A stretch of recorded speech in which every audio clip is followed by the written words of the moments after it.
white cops arrested a black elderly woman, suspecting her of suspicious behavior. But they had no idea who she really was. This arrest will be their biggest mistake, leading to consequences they never expected. Before we start, make sure to subscribe so you don't miss new stories, and let us know in the comments where you're watching from. Dusk settled over the city, casting long shadows across the streets as the sun dipped below the skyline. The hum of traffic filled the air, blending with distant conversations and the occasional barking dog. Oakridge, a city known for its economic contrasts where wealth brushed shoulders with poverty, was caught between prosperity and neglect. Towering office buildings with gleaming windows stood just a few miles away from neighborhoods where crumbling homes and vacant lots spoke of years of neglect. Tonight, Dottie Freeman, the city's mayor, found herself driving toward the latter. Dottie was a woman of resilience, with lines etched on her face that spoke of a life spent in the service of others. She was in her early 70s, but her sharp mind and determined spirit gave her the energy of someone decades younger. A former community organizer, she had spent her life fighting for the rights of the underrepresented. Her ascent to the mayor's office had been seen as a beacon of hope for many, a sign that change was possible in a city struggling with systemic inequality. Yet, despite her title, Dottie had never let herself be confined to the polished walls of City Hall. She believed that to understand the people she served, she had to walk where they walked, listen where others ignored, and see beyond the statistics on paper. And that was precisely why she had ventured out tonight, driving herself in a modest sedan through streets that most of her predecessors would never have dared to visit after dark. She dressed simply, in jeans, a worn coat, and a scarf wrapped around her neck to ward off the evening chill. Her hands, steady and sure, gripped the steering wheel as she turned off the main road and into one of Oakridge's most troubled neighborhoods, Pine Hollow. The streets here were lined with dilapidated houses, many of them boarded up, their yards overgrown with weeds. Street lights flickered sporadically, casting eerie shadows on graffiti-streaked walls. In the distance, a group of teenagers gathered around a corner store, their laughter echoing through the night. Dottie parked her car near an old, abandoned building that once served as a community center. The building's windows were shattered, and the roof had caved in years ago, but the sign over the door, though faded, still bore the name Pine Hollow Outreach. She remembered when the center had been the heart of this community, before funding was cut and neglect took its toll. Now the building was a skeleton of its former self, just like so many parts of Pine Hollow. She stepped out of her car and took a deep breath, pulling out a small notepad from her coat pocket. Her intention was to gather first-hand observations, to see the conditions of these neighborhoods without the filter of city reports or the guarded responses she often received during official visits. Tonight, she wasn't Mayor Freeman. She was just Dottie, a woman looking to understand the place she called home. As she walked down the sidewalk, she jotted down notes about the boarded-up homes, the broken street lights, and the litter-strewn alleys. A stray dog barked at her before darting into the shadows. A few residents glanced her way from behind curtained windows, their faces disappearing as quickly as they appeared. Dottie understood their wariness. Too often, the presence of authority figures brought trouble rather than help. She reached the corner where the teenagers were gathered, and for a moment they fell silent, watching her with guarded curiosity. One of the boys, tall with a hoodie pulled low over his face, called out, "Hey, what you doing out here, lady?" Dottie offered a gentle smile but kept her distance, sensing their unease. "Just taking a look around, son," she replied, her voice calm. "Trying to see what the city can do to help." The boy eyed her skeptically, then shrugged and turned back to his friends. Dottie continued on her way, making a mental note to revisit the area during the day to speak with local residents about their needs. Her steps led her deeper into the neighborhood, where the lights grew dimmer and the sounds of the city faded into the background. She paused in front of a particularly run-down house, its windows shattered, the front porch sagging under years of disrepair. A swing set in the yard creaked in the wind, a ghostly reminder of better days. She made a note about the property, considering options for a revitalization grant that could help bring new life to homes like these. Just as she finished jotting down her thoughts, the crunch of gravel under tires reached her ears.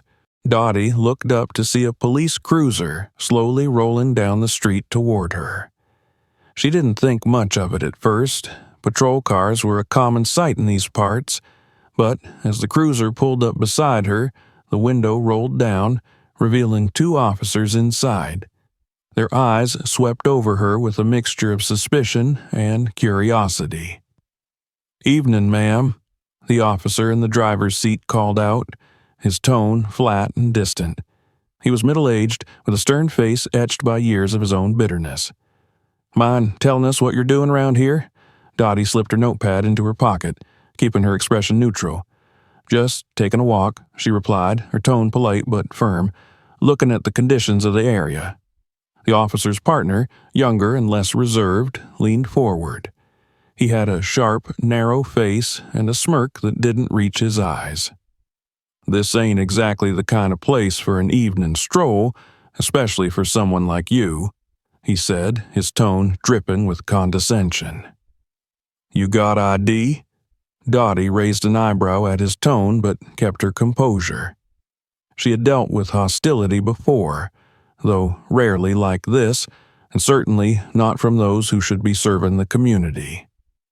"I didn't think it was a crime to walk in my own city," she replied calmly. "Why do I need to show you my ID? I haven't done anything wrong."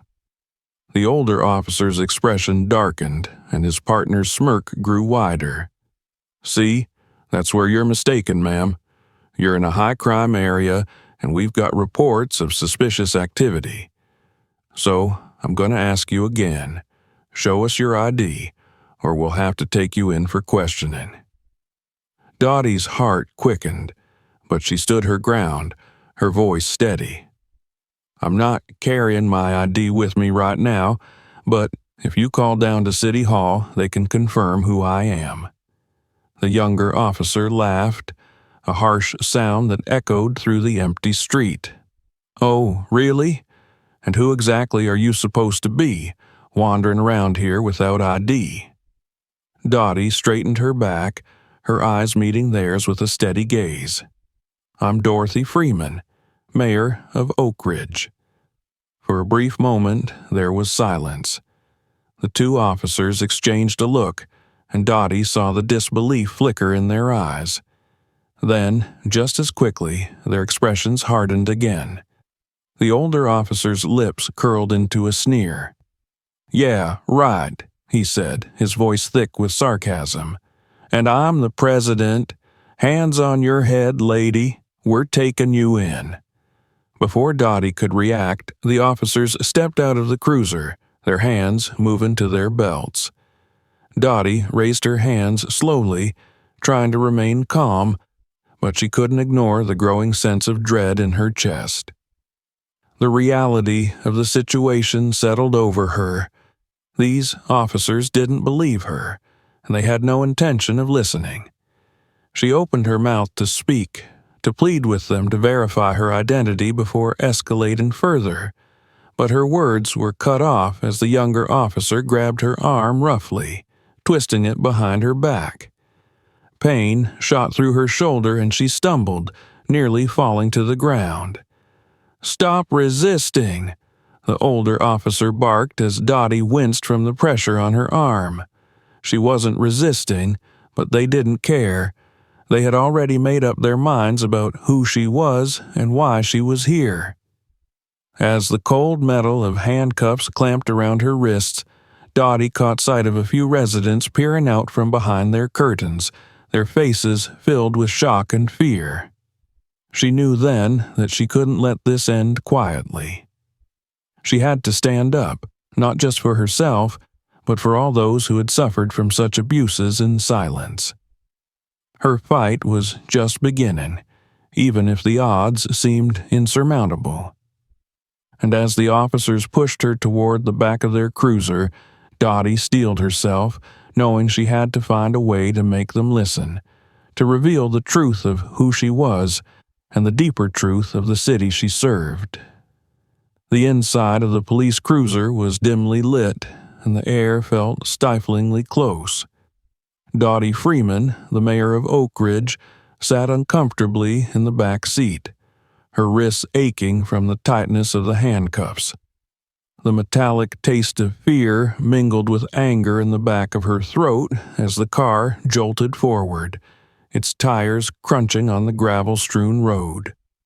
She could hear the officers' voices drifting through the partition, their tone mocking and dismissive. "Did you hear that?" the younger officer said, laughter bubbling up in his voice. "She thinks she's the mayor. Can you believe it? What kind of nonsense is that?" The older officer grunted in response. "I've seen enough liars in my time to know one when I hear one. Bet she's up to something out here. Nobody just takes a walk in Pine Hollow at this hour, probably casing the place for a break-in."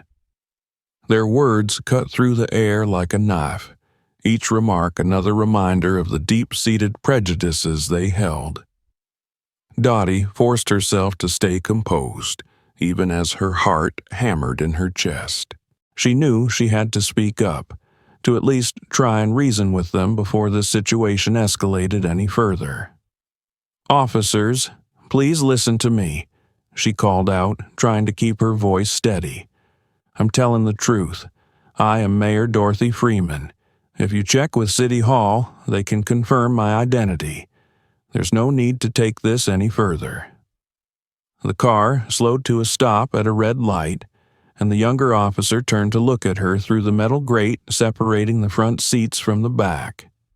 His eyes were cold, and his lips curled into a sneer.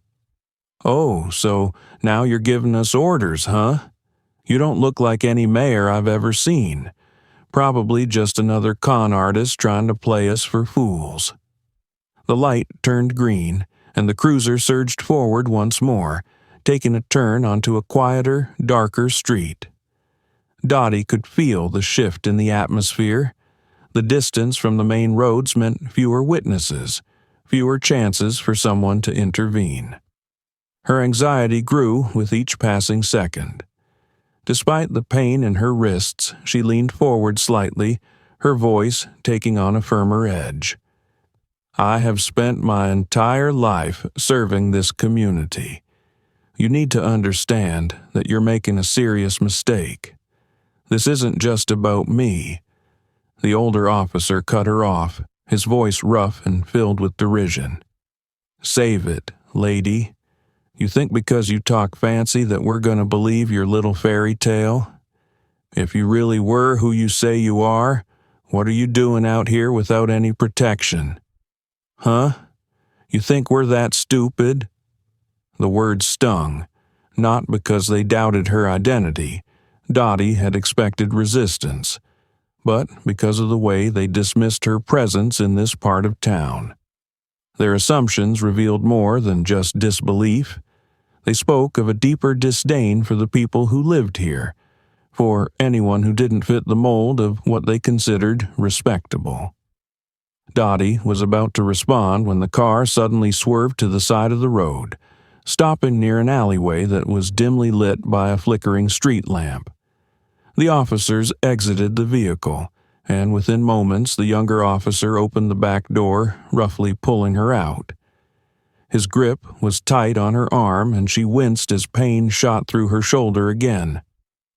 "Let's see who you really are," he said, pushing her toward the wall of a nearby building. "Hands on the wall now." The order was given with a tone of finality, and before Dottie could comply, the older officer shoved her against the brick surface, knocking the wind out of her. The harsh texture of the wall scratched her cheek, and she could feel the cold seeping into her bones as she struggled to regain her balance. "There's no need for this," she gasped, trying to catch her breath. "I'm cooperating. I'm not resisting."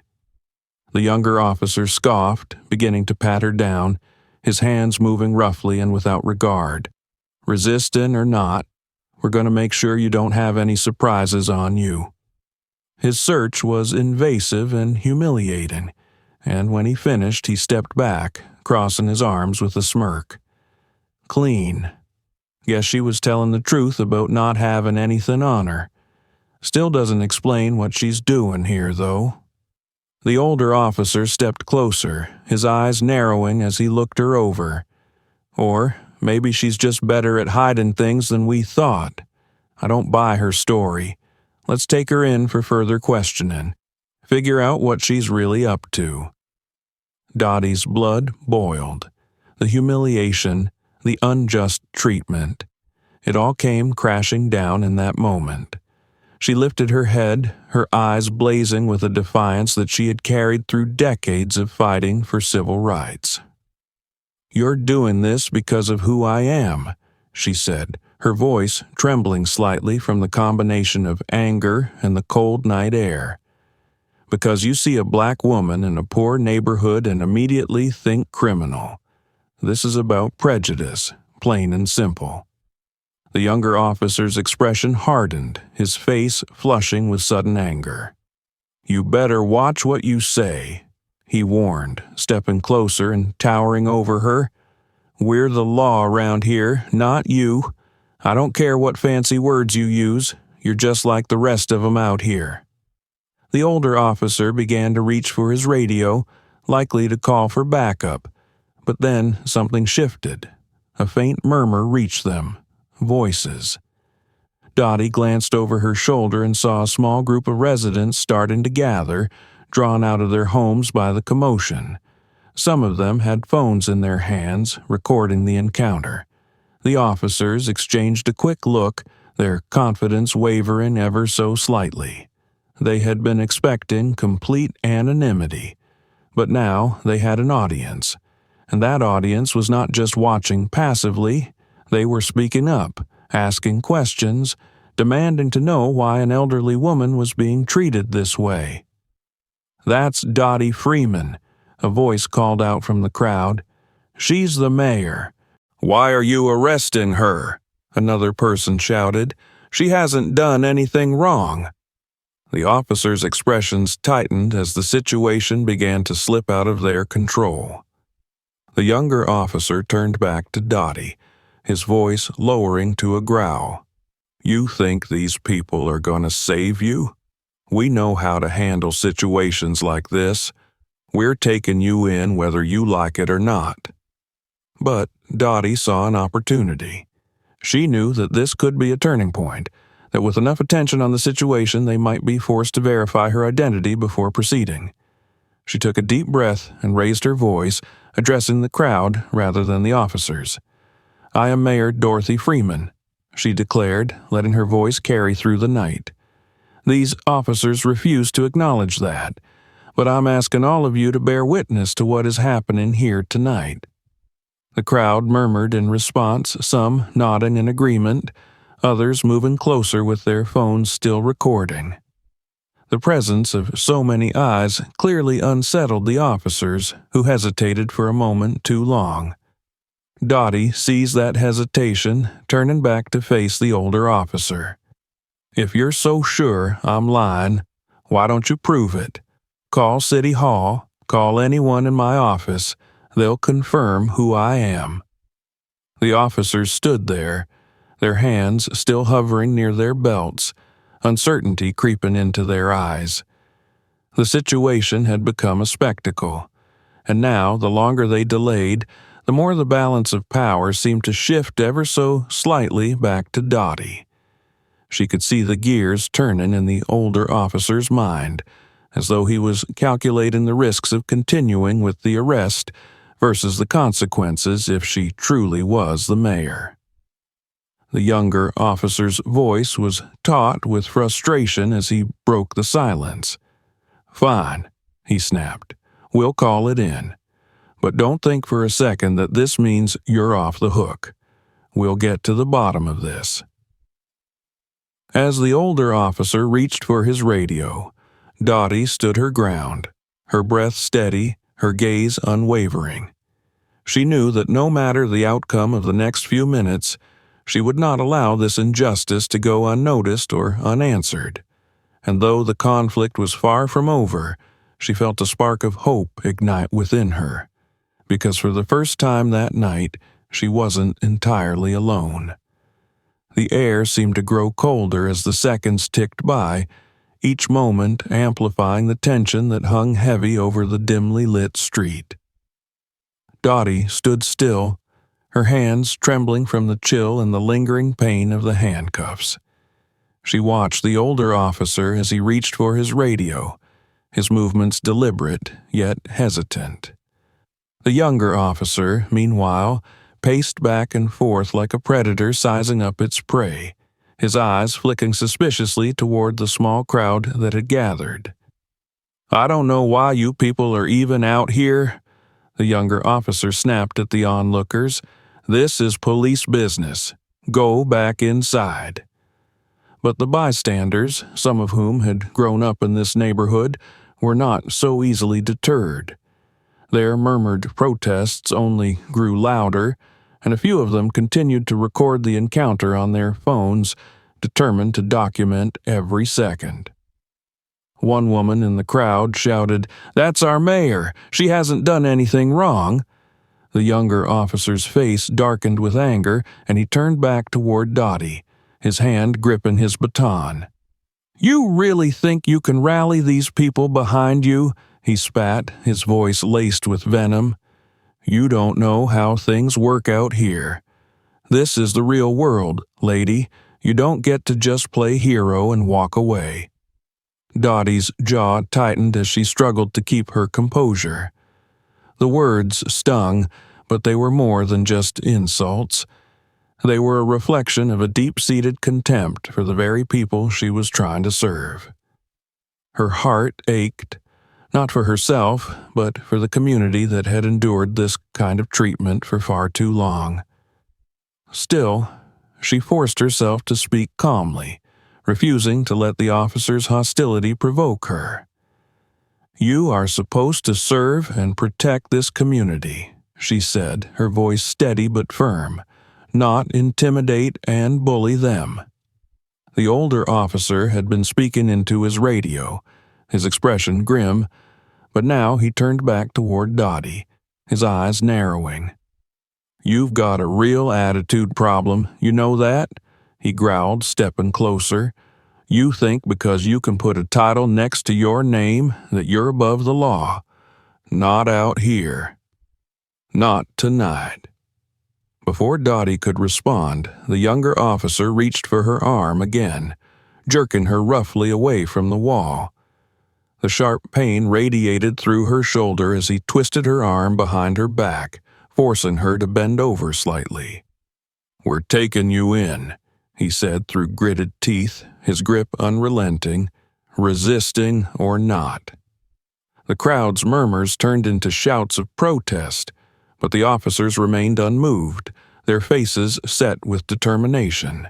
Dottie could feel her anger rising to the surface, anger at the indignity of the situation, at the assumptions these men had made about her, and at the thought of being powerless in the face of such blatant injustice. But beneath that anger was also a deep well of sadness, knowing that this was not a rare incident but a reality for so many others who were not in a position to fight back.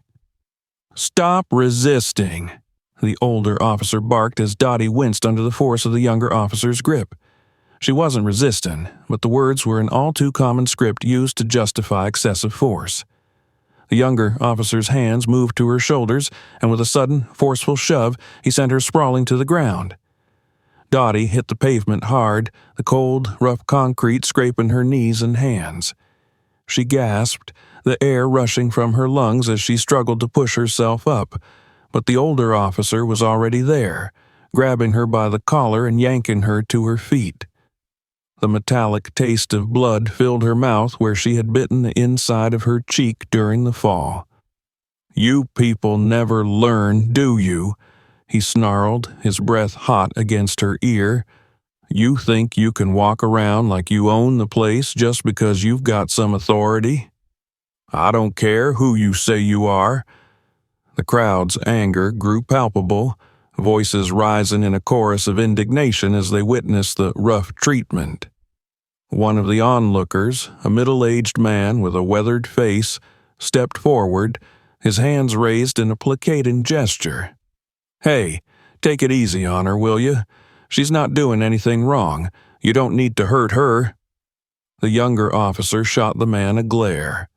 "Back off," he warned, his hand moving toward his baton. "Unless you want to get yourself arrested, too." Dottie, still gasping for breath, found the strength to speak once more. "You're making a terrible mistake," she said, her voice hoarse but unwavering. "And when this is over, there will be consequences."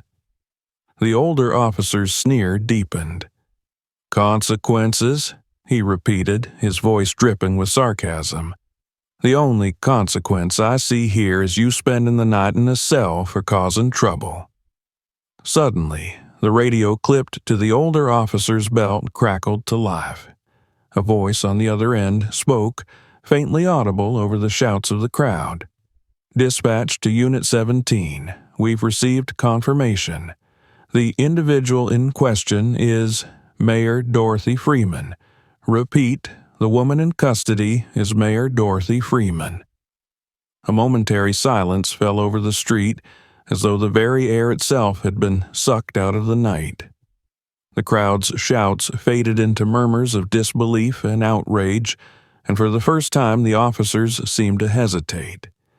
The older officer's hand fell away from Dottie's collar, and he took a step back, his expression shifting from anger to a stunned confusion.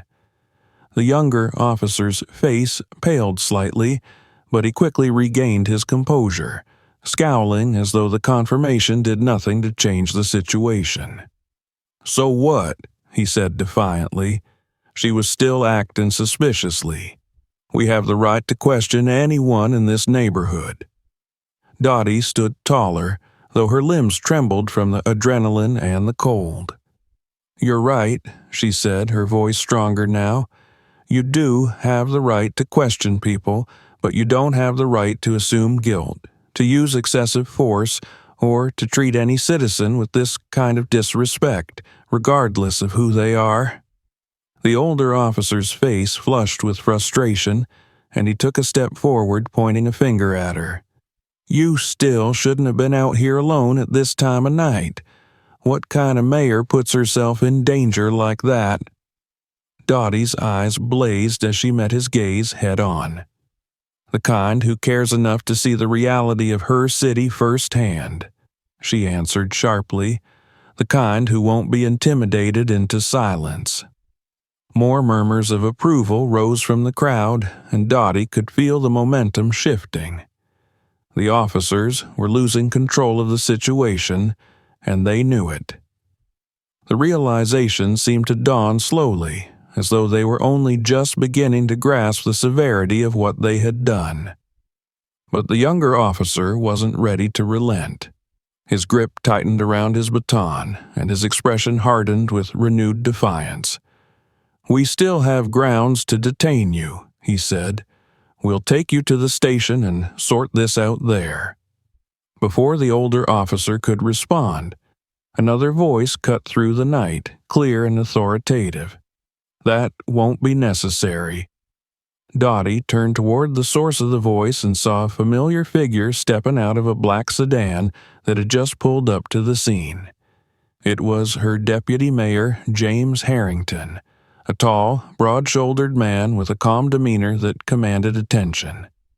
His eyes took in the scene quickly: Dottie's disheveled appearance, the agitated crowd, and the officers' tense postures. James walked up to the officers, his voice steady and composed. "Gentlemen, you're going to release her immediately," he said, "and then we're going to have a very serious discussion about what just happened here." The older officer opened his mouth to protest, but the weight of the situation was now unmistakable. He unclipped the handcuffs from Dottie's wrists, the metallic click echoing through the night as he struggled to meet her gaze. The younger officer, still simmering with defiance, muttered something under his breath, but he too recognized that their authority had been eclipsed by the gravity of their mistake. As Dottie rubbed her sore wrists, James turned to her, his expression a mixture of concern and respect. "Are you all right?" he asked quietly. She nodded, her voice steady despite the exhaustion that had begun to seep into her bones. "I'll be fine," she replied, though the fire in her eyes told a different story. "But this isn't over." Dottie faced the crowd, her gaze sweeping over the familiar faces and those she didn't know. She saw anger, solidarity, and a shared recognition of injustice. "Thank you," she said to them, her voice carrying a quiet strength. "Your presence made all the difference tonight. But this is just the beginning. We have work to do." The crowd murmured in agreement, and as the officers retreated back to their cruiser, the reality of what had transpired began to settle in. For Dottie, the path ahead was clear. There would be accountability, there would be change, and there would be no turning back. The bruises on Dottie's wrists throbbed with each beat of her heart, a constant reminder of the night's brutality. Her legs ached from the struggle, but she forced herself to stay upright, her expression calm and resolute as the officers retreated to their cruiser, tails tucked under the weight of their shame. The flashing red and blue lights receded into the night, leaving behind only the soft glow of street lights and the murmur of the gathered crowd. James Harrington, the deputy mayor, stood beside her, his presence offering a much-needed anchor in the storm. The crowd, though beginning to disperse, lingered in clusters, whispering and pointing in her direction. Their faces reflected a mixture of relief, anger, and something else: hope. Dottie felt it radiating from them, pushing her forward even as exhaustion threatened to claim her. "Thank you for coming, James," she said quietly, her voice steady but with an edge of weariness. "But we can't let this end here. We need to address what happened tonight, and it has to start now." James nodded, his gaze somber. "I agree, Dottie. We need to make sure this doesn't get swept under the rug. Those officers crossed the line, way over it. I've already contacted City Hall to set up an emergency meeting tomorrow morning." He paused, looking her over with concern. "Are you sure you're all right to go through with this now? No one would blame you if you wanted to rest." But Dottie's expression was resolute. "Rest can wait. We have too many people who have faced this same kind of treatment without anyone to stand up for them. Tonight is about more than just me. I'm going to use this opportunity to hold the police accountable and push for real reforms." James didn't argue. He knew Dottie well enough to understand that her determination was unyielding. He pulled out his phone, quickly tapping out a few messages to City Hall and key members of the media. It wasn't long before a few local news vans arrived, lights flashing as reporters rushed to the scene, eager to cover what was quickly turning into a citywide scandal. Dottie took a deep breath and stepped forward to address the cameras, her mind already framing the words she needed to say. As the microphones were thrust in her direction, she spoke with the same calm determination that had carried her through years of fighting for her community. "Tonight, I was unlawfully detained and subjected to abuse by officers who allowed their prejudices to dictate their actions," she began, her voice carrying through the night air. "This is not an isolated incident. It is a symptom of a much deeper issue within our law enforcement, a culture of bias and brutality that has gone unchallenged for too long." She paused, letting her words sink in before continuing.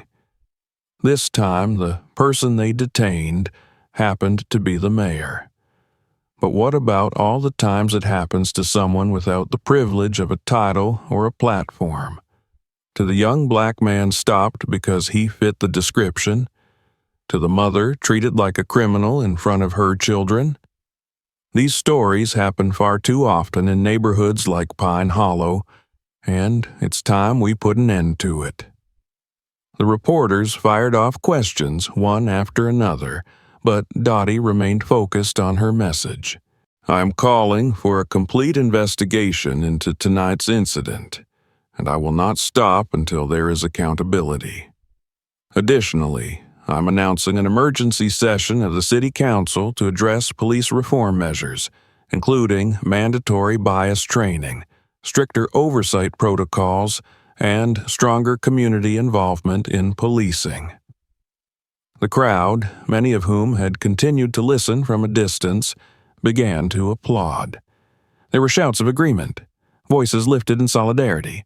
The people of Pine Hollow had seen too many promises come and go without change, but tonight felt different. Tonight they had seen their mayor stand before them, not as an untouchable official, but as a fellow citizen fighting against the same injustices they faced. As the reporters dispersed, Dottie turned back to James, her gaze resolute. "We need to prepare for the meeting tomorrow," she said, "and we need to reach out to the community leaders and advocacy groups. I want everyone involved in this." James nodded. "I'll set it up. But you know there's going to be resistance from certain members of the council and the police union. They're not going to take this lying down." Dottie's jaw tightened. "Then we'll stand up to them," she replied. "This isn't just about politics. This is about people's lives." The two of them returned to City Hall, where the lights burned late into the night. Dottie and James went through the details of the incident again, preparing statements and gathering evidence. They reviewed the police department's policies and identified areas where immediate changes could be proposed. They drafted a plan to launch a community oversight board that would give residents a direct say in police matters and ensure accountability. Despite the exhaustion that weighed on her, Dottie's mind was alive with the urgency of the task ahead. She thought back to the faces of the officers who had treated her with such disregard. It wasn't just about those two men. It was about a system that had allowed behavior like theirs to go unchecked. She was not naive enough to believe that one incident could solve decades of mistrust and mistreatment. But it was a start. It had to be. The next morning, the emergency meeting began with the City Hall buzzing with activity. News of the mayor's unlawful detention had spread quickly, and the council chamber was filled with reporters, community leaders, and concerned citizens. Dottie stood at the front of the room, a sense of determination coursing through her. She could feel the eyes of the city upon her, waiting to see if this would truly be a turning point or just another fleeting promise. The council members filed in, their expressions ranging from concerned to skeptical. Dottie saw the police commissioner take his seat, his jaw set with a mixture of defensiveness and frustration. She knew this would not be easy. Entrenched interests would push back against any meaningful changes. But she also saw allies among the council members, leaders who had long advocated for reform, and she knew that now was the time to rally them. As the meeting began, Dottie took the floor. Her voice carried a steady conviction as she recounted the events of the previous night. She held nothing back, describing the officers' abusive treatment, their blatant disregard for her identity, and the underlying racial bias that had fueled the entire encounter. She could see the discomfort on the faces of some council members as she spoke, and she welcomed it. Change didn't come without discomfort. When she finished, the room erupted in debate. The police commissioner rose to speak, his voice measured but defensive. "While no one condones what happened last night," he said, "we must remember that our officers operate under challenging circumstances, and mistakes do happen. I believe the incident requires review, but we should not rush to judgment."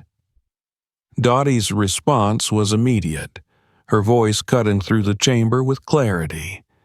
"This is not about one mistake," she said, meeting the commissioner's gaze directly. "It's about a pattern of behavior, a culture that allows such mistakes to happen far too often, especially in communities like Pine Hollow. We have to do better, and that starts with accountability, not excuses." The room fell silent as her words echoed through the chamber. She could see the shift in the atmosphere. A battle line had been drawn. It was clear that she was not going to back down, and neither were her supporters in the audience. The commissioner's jaw tightened, but he said nothing more, clearly recognizing that he was facing an uphill struggle. With the momentum on her side, Dottie proceeded to outline the steps she intended to take. She called for the immediate suspension of the officers involved in her arrest, pending a thorough investigation.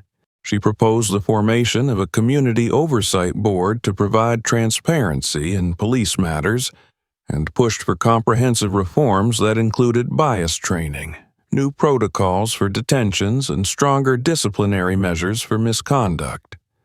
The debates continued for hours, with Dottie fielding questions from council members, community leaders, and even skeptical reporters. Throughout it all, she maintained her poise, refusing to be sidetracked by the usual rhetoric of support and law enforcement. She made it clear that holding officers accountable was not an attack on the police. It was a demand for justice and a step toward rebuilding trust. By the time the meeting adjourned, there was still much work to be done, but Dottie had laid the groundwork for meaningful change. The council agreed to establish a task force to investigate the incident and draft proposals for the upcoming reforms. It was a victory, though not a complete one, but Dottie knew it was only the beginning of the fight. As she left City Hall, a group of young activists approached her, their faces alight with a mixture of hope and admiration. "Thank you, Mayor Freeman," one of them said, "for standing up for us." Dottie felt a warmth spread through her chest, the exhaustion of the past 24 hours beginning to lift. "I'm standing with you," she replied, her eyes meeting each of theirs, "and we're not stopping here." As the crowd around her began to disperse, Dottie looked out at the city she had fought so hard to protect and improve. There was still a long road ahead, filled with challenges and resistance, but as long as she drew breath, she would keep fighting. For Pine Hollow, for the people who called it home, and for a future where justice was more than just an empty promise. The weeks following the emergency council meeting were marked by a whirlwind of activity and tension in Oakridge. Mayor Dorothy Freeman, known to most simply as Dottie, found herself at the center of a fierce debate over police accountability and reform. The incident at Pine Hollow had sparked citywide outrage, and while many rallied behind Dottie's calls for change, others, especially within the police department, pushed back hard, unwilling to concede that the status quo needed to be dismantled. The police union was particularly vocal, accusing the mayor of turning her personal experience into a political spectacle. They argued that the officers involved were simply doing their job, and that Dottie's reforms would handcuff law enforcement. The atmosphere grew increasingly charged, with protests and counter-protests taking place almost daily, filling the air with chants for justice and defense of the police. Yet Dottie was undeterred. She continued to meet with community leaders, activists, and even skeptical council members, tirelessly working to build consensus around her reform proposals. Despite the mounting pressure, she remained calm and composed, her voice firm as she articulated the need for change at every opportunity. The tension came to a head when it was announced that a public forum would be held to discuss the proposed reforms, with the mayor, police commissioner, and other key stakeholders addressing the public. The evening of the forum arrived, and City Hall was filled to capacity. The crowd was a mix of residents from all parts of Oakridge, those from Pine Hollow and other marginalized neighborhoods, business owners from the city's more affluent areas, police officers in uniform, and a host of media representatives. The air was thick with anticipation, the kind that could only arise from knowing that history might be made before the night was over. Dottie sat at the front of the chamber, her hands clasped calmly in her lap. To her left was the police commissioner, who looked as though he was bracing himself for a fight, his face set in a hardened expression.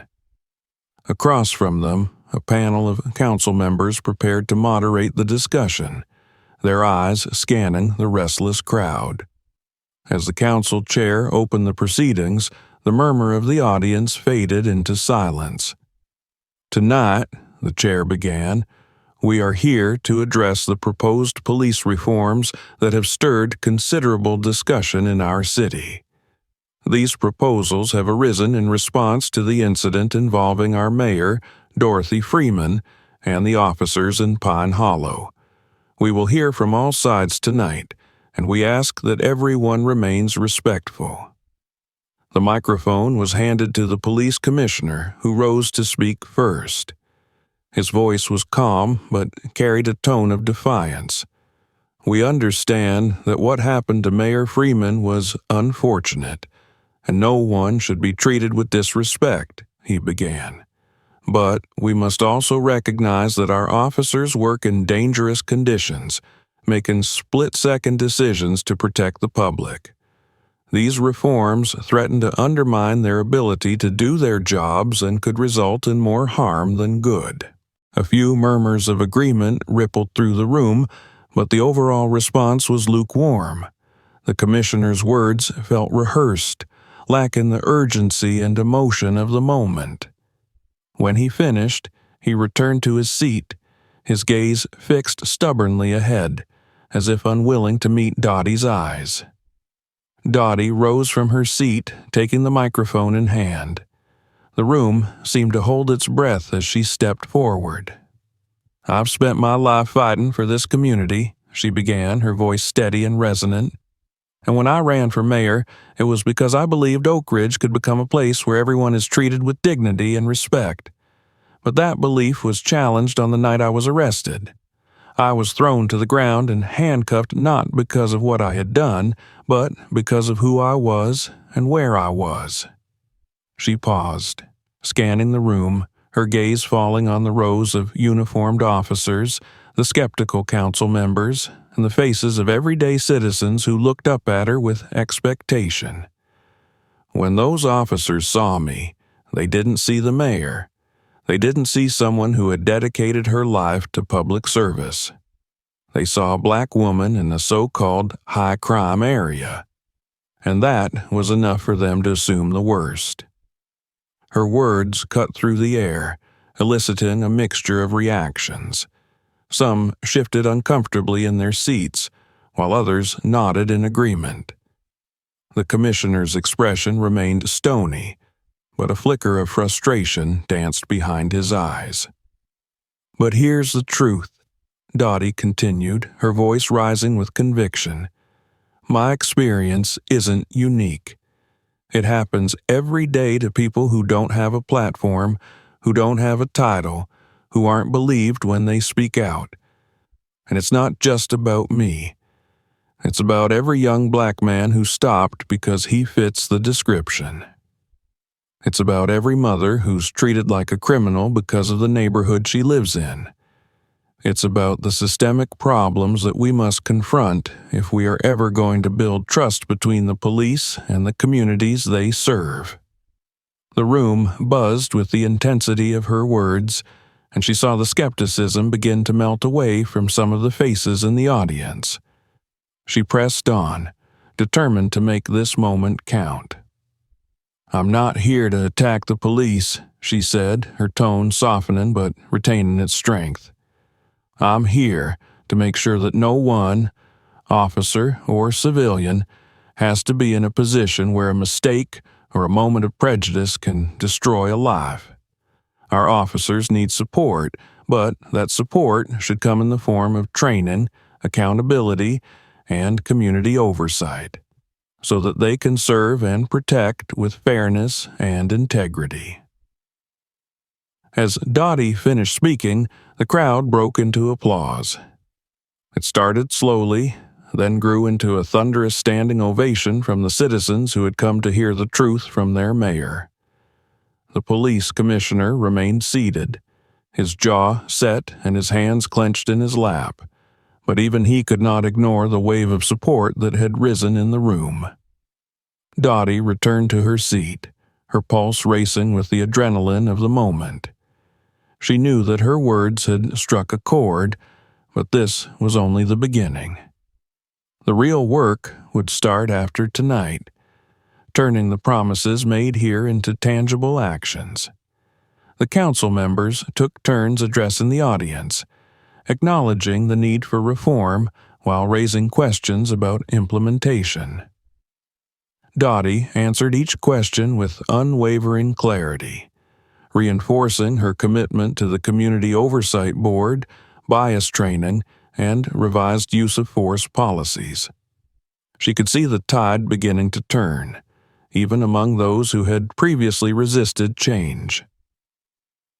As the forum neared its end, the police commissioner spoke again, this time with a tone that carried a hint of concession. "I don't agree with everything that has been said tonight," he admitted, "but I understand that we have to find a way to rebuild trust. I'm willing to work with the mayor and the council to implement changes that will improve our department." It wasn't a full victory, but it was a start.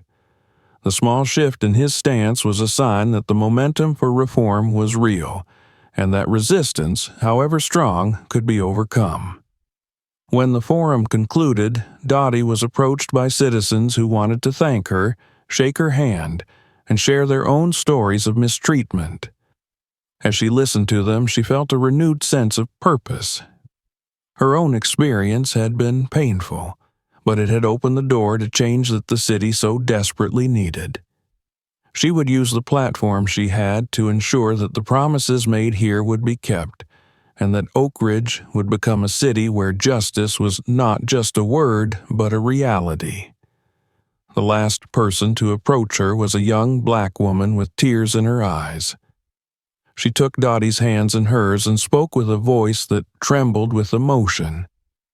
"I never thought I'd see the day when someone in power would really understand what it's like for us," she said.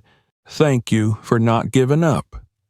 Dottie squeezed the young woman's hands gently, her own eyes shining with unshed tears.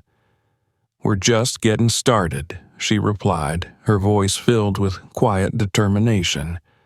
"And I'm not going anywhere."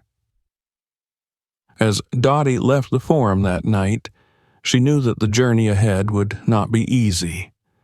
The road to meaningful reform was fraught with challenges, and there would be setbacks and opposition. But she also knew that the people of Oakridge were ready to stand with her, and together they would build a future where every citizen could walk the streets without fear of prejudice or abuse. In the days following the public forum, the city of Oakridge buzzed with a new energy. The mayor's powerful speech had ignited a spark throughout the community, and the push for police reform gained momentum like never before. The demands for change echoed not only from the halls of City Hall, but from street corners, neighborhood meetings, and even some of the police precincts themselves, where younger officers had begun to voice support for the proposed reforms. However, for all the progress that seemed to be unfolding, there were still forces working against the movement.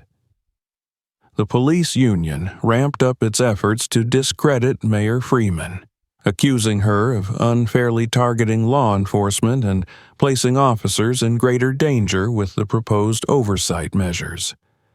Their rhetoric grew more aggressive, warning of mass resignations and threats to public safety if the reforms passed. Despite the backlash, Dottie remained resolute. She knew there would be resistance.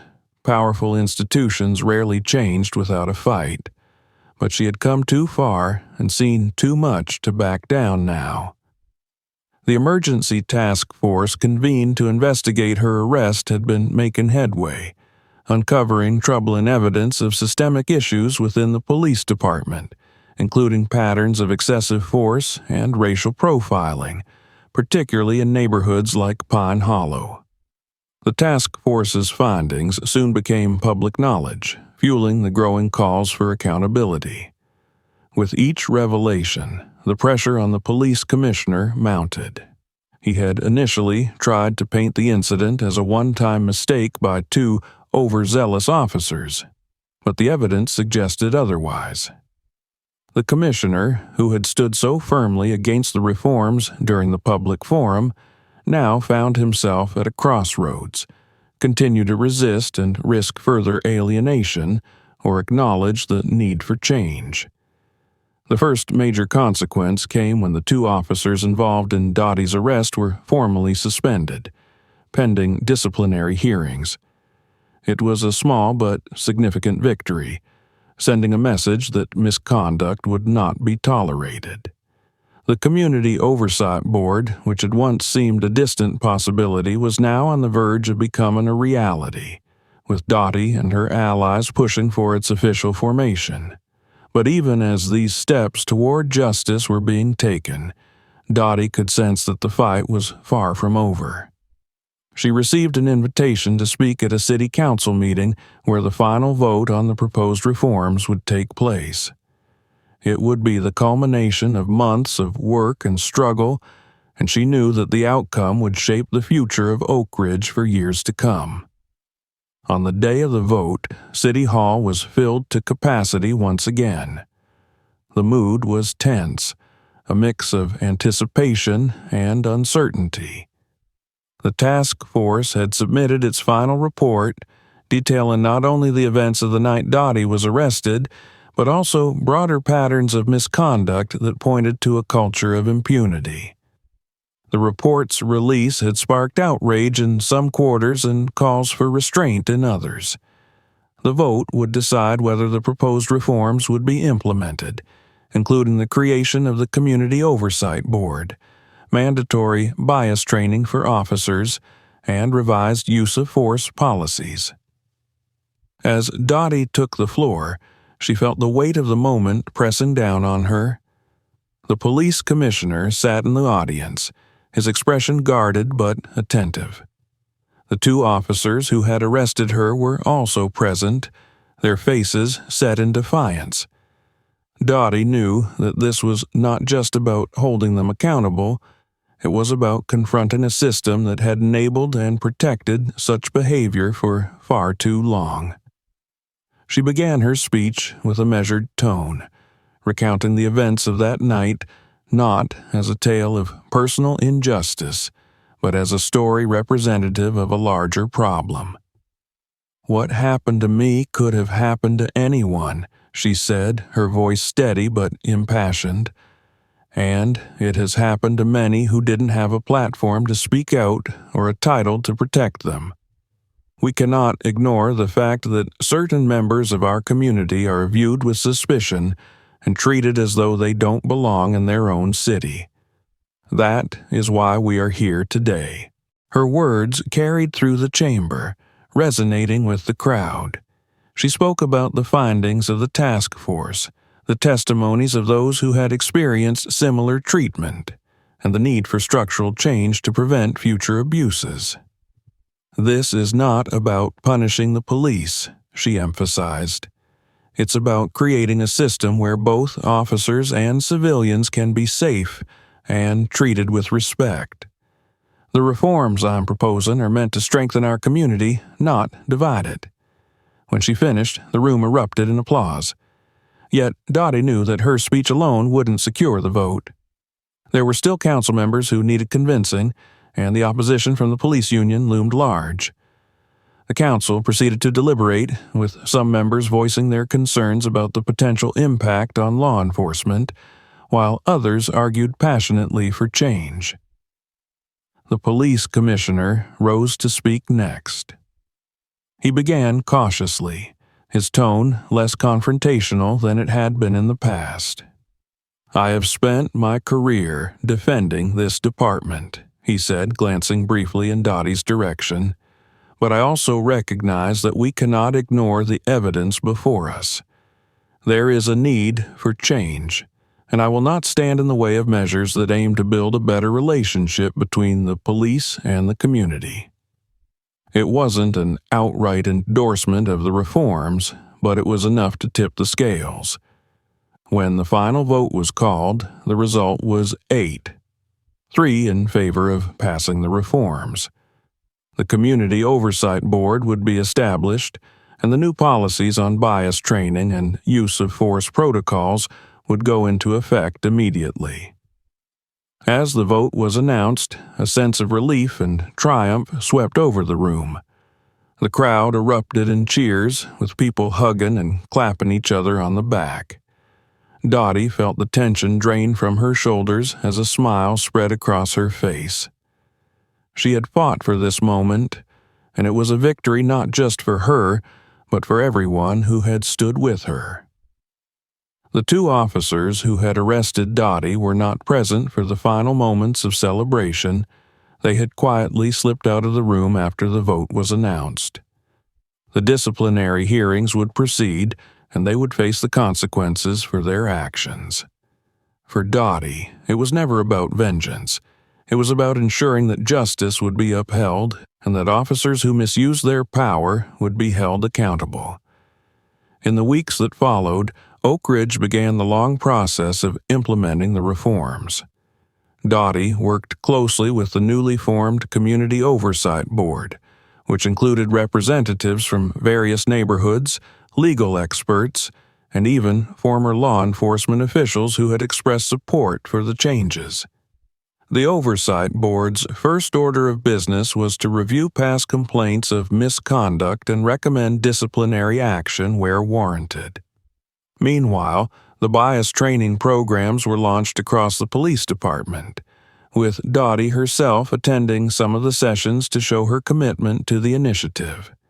She made it a point to speak with the officers, engaging in candid conversations about their experiences and perceptions. While some officers remained skeptical of the changes, others expressed a willingness to learn and grow, acknowledging that the old ways were not sustainable. The most significant change, however, came in the community itself. People who had once viewed City Hall and the police department with distrust began to see a glimmer of hope. The reforms, though still in their early stages, were a sign that progress was possible.